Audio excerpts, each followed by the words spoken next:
I'd like you to close your eyes. Now, what do you think of or picture when you hear the phrase, the African orphan crisis? You may picture Africa and have a vague sense of knowing that there's children there suffering. You may see the faces of the children that are sick, hungry, and hopeless. Or you may know enough about the crisis that you actually see the child soldiers, rape victims, the children dying of AIDS. You may see the older siblings who have to forsake an education in order to take care of their younger brothers and sisters.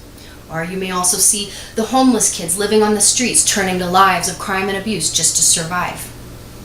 How many of us have some awareness that this crisis exists, yet we have no concept of its severity? You can open your eyes now. Today, I want to talk to you about some of the causes, effects, and some of the things that are being done in order to aid Africa in their orphan crisis. I believe that the more that we know, the more we can do. So let's see what we're facing. Some of the major contributing factors to the African orphan crisis are HIV, AIDS virus, and war. Did you know that if you added up all the children living in Denmark, Ireland, Norway, Canada, and Sweden, they still would not add up to the number of children that are orphaned in Africa? That's 12% of all of the children living in Africa are orphans. It's over 53 million. 30% of these kids have lost a parent to AIDS. You can go to unaids.org for current data. The other major contributing factor is war. You probably have heard of the Rwanda genocide back in 1994. 20% of the entire country's population was wiped out. In just 100 days, over 1 million children were orphaned. Not only that, but the war caused a huge spike in the spread of HIV because of war rape. So HIV, AIDS, and the war are major causes for the orphan crisis. What does this look like for the kids? What are the effects on them? Well, the numbers of the effects on the children are so vast that we can barely touch on it today. As I read articles from the United Nations, UNICEF, and even social and demographic journals, one of the things that I kept coming across were the different scenarios of living situations, one of which is the child headed home.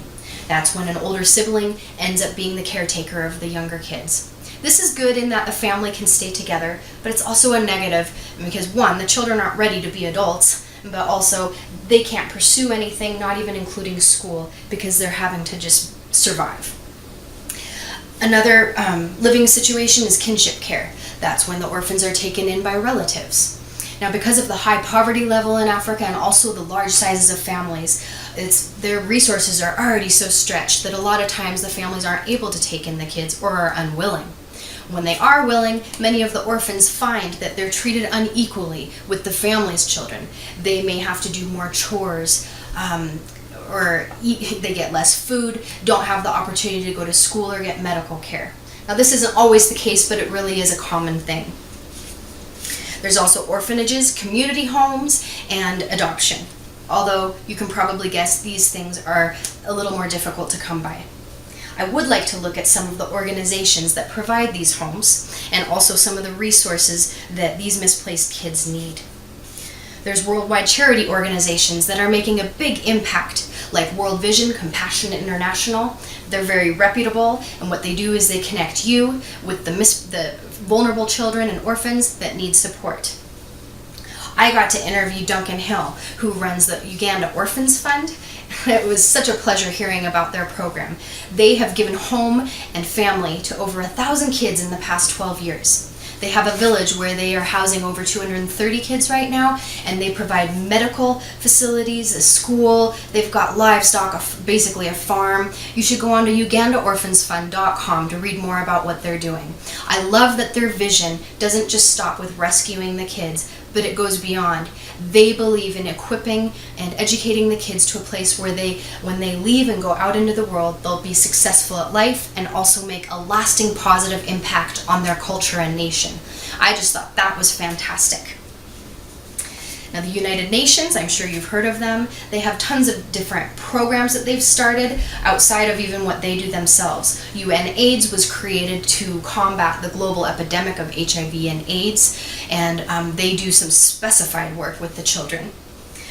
United Nations Children Fund, which is UNICEF, They have also a lot of stuff, but one thing is the skills program. Right now they're working with the Rwanda's Ministry of Social Affairs to help develop income earning abilities for these kids. So like their agricultural program will give a child seed, fertilizer, tools, and all the vocational training needed so that they can not only raise the food for their family, but have ample so that they can have an income. This great program has already benefited over 75,000 kids. The UN, the United Nations, is a fervent advocate for children's rights. They're fighting in so many ways. I wish I could tell you more. Everything from protecting them from becoming child soldiers to giving them the right of birth registration. But even though I've only been able to touch on a couple things today, you see that the African orphan crisis is real. It's not going away anytime soon, and not without a fight. So my hope today is that you go away better understanding what the African orphan crisis is, what these children are dealing with and having to overcome, and what's being done to help them. Please, please do not leave here today with just more information on a topic. But remember and realize that there are children suffering. The great thing is that you can make a difference. You can actually save a life and bring hope for the future. So if you've been moved with compassion at all today, you'll be excited to hear about the many opportunities that you can have to change a life when I give my next speech. Remember, the more that you know, the more you can do. Now, I'd like you to close your eyes again. Now, what do you picture or see, think of when you hear the phrase, the African orphan crisis?